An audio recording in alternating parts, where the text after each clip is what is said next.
بسم الله الرحمن الرحيم. مقعيق وعبد الشكور شيخ حسين ومقع لير سلطان عبد الشكور شيخ حسين معلن قاس وحنا هينين صومالي وأضياشة كاملة صوماليات وحن روائنا الأرين سوق بي أرين تاسو كوسابسن عنق ير والله بس أنا هينو إن عنق قاس وحا كنتي جواد عن أديرو هاي أو جامعة كدجين شرتي إيشك مقدسو إن وحويان دتك قحوتية ذي حجر لير دجنا ويصاب بحضي حجر لير حق هذا كتمد waxay teen meesha la yiraahdo garoonka Dhobley diyaaradda markay soo raacisay nin baa gabadhii wiil yar u dhiibay wuxuu yiri garoonka waxa lagu imaanayaa ii sheeg garoonka ii sheeg aadan cadaa lagu imaanayaa markaa degto lambarkaas wac waxa weeyaan wiilka cunugan ku wareejiyo cunuguna markaa iyada hal sano iyo bad cunug hadlahayo maaha ala xaasir hadal ma ku hadli karo hooyo iyo aabay midna ma dhihi karo cunugana waxaan u maleynay inuu dadkan Soomaali sujuuda yahay oo waxa weeyaan ii sheeg cunugu markii afkiya lagu hadla saasuu ku fiirinayaa laakiin cunug wax hadal yaqaan ma aha waxa weeye cunugaas waxa weeyaan hadda wuu joogaa gacantaan ku haynaa waxaan deganahay kaxda waxaan rabnay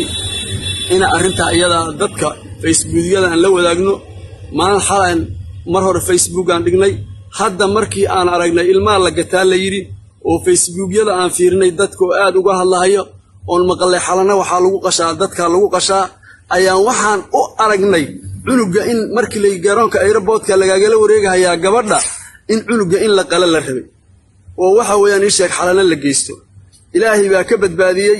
cunugaasaan haynaa kaxdaan ku haynaa 2 sano haynaa hadda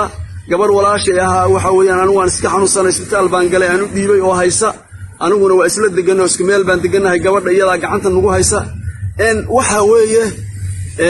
cunugaas aan haynaa Dhobley baana diyaaradda markii hore gabadha lagaga soo daray in qaxootiyada laga soo xaday in Itoobiya laga soo xaday meel laga soo xaday ma garanayno in dadkii Ilaahay laha u bixiyaan rabnaa xubna bili aadama laga ganacsanaa gaalnimo iyo hilnaarnimo ku jirta waxaan doonaynaa marka adduunyada dadka Soomaaliyeed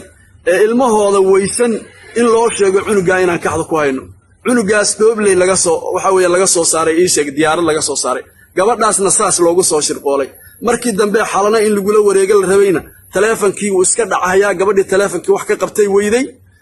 adu Ilaahay baa waxa weey Ilaahay wuxuu badbaadinayo waa badbaadaa hadda se markaan aragnay sida looga hadlayo ilmaha la xalahayo oo la yiri xalana dadka meesha ugu weyn dadka lagu qasho weeyelna la yiri wixii baan waxa weeyaan baraarug baan galay cunugaasan haynaa nimayahow Soomaaliya waxa la rabaa cunugaas isaga ka xashaqal meel ay leeyihiin baan degan oo lagu hayaa aniga Cabdi Shakuur baa la yiraahdaa lambarkaygu furaha waa 5288297 weeye lambarkaygu furuhu waa 5288297 weeye lambarka kale to furaha 33343 waxa weeye 260 weeye midka ugu dambeeya anaa ku qoran Sultaan Shakuur ku qoran waxaad yeelaysaan nimayow Soomaaliya cunugaasaan haynaa 2 sano gacanta ku haynaa hadda waa nin weyn oo ordahaya waxa weeye albaabku ka furahaya oo ku sheekaynaaya waxaan doonaynaa dadka ummadda Soomaaliyeed ilmahooda in la gaarsiiyo warka anagu dad dhaqaalaha haysto meel wax gaageen kara maniin waana iska xanuunsanay aniga isbitaal baa aad iyo aad aanu maartay 5 bilood 6 bilood ku jiray marka intaasaan rabnay inaan ummadda Soomaaliyeed la wadaagno assalaamu calaykum waraxmatullaahi wabarakaatuh gabadhan wiilka loo soo dhiibay yar oo Dhobley diyaaradda lagaga soo raaciyay ninku ma is yaqaaneen ma aqoonin waka ma aqoonin meeshaas geeb yiri waa dad baa ku iimaan oo ka qabsan lambarkaasna markaad xamar tagto airport-ka aad cadda tagto lambarka la xiriir wiilka ku wareeji baa lagu yiri arrintii way suuroobi weyday Ilaahay baa kala fokiye laakiin waxaan yaqiinsanay hadda markaan aragnay Facebook-yada laga hadlayaa ilmaha la qashaa xalana dadka lagu qalaa iyo xalay oo u dambeysay oo gabadh Canada iyo meel ay ka hadlaysay Facebook ma aqaanay gabadha 23 gabadh jirta ii sheeg oo laga soo qaaday Canada mise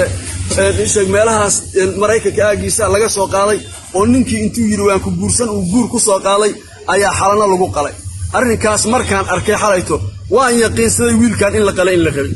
oo Ilaahay uu arrinta iyada badbaadiyay marka wakaas insha Allah taala lambarkaygina waa idin sheegay wiilkaas nimayo Soomaaliyeed dal iyo dibad hal la geliyo dadka ninkii wax ka maqan yahay hal la gaarsiyo siiba waxa weeyaan dhinacaan Kenya iyo waxa weeyaan dadka Soomaalida Dhobley jira waxaan u maleeyay cunuga kollay dad reer baadiya in laga soo qaaday dad Soomaali sujuud in laga soo qaaday ma aqaano war cunugaasaa jira dhoobley buu xaggeedana naga soo galay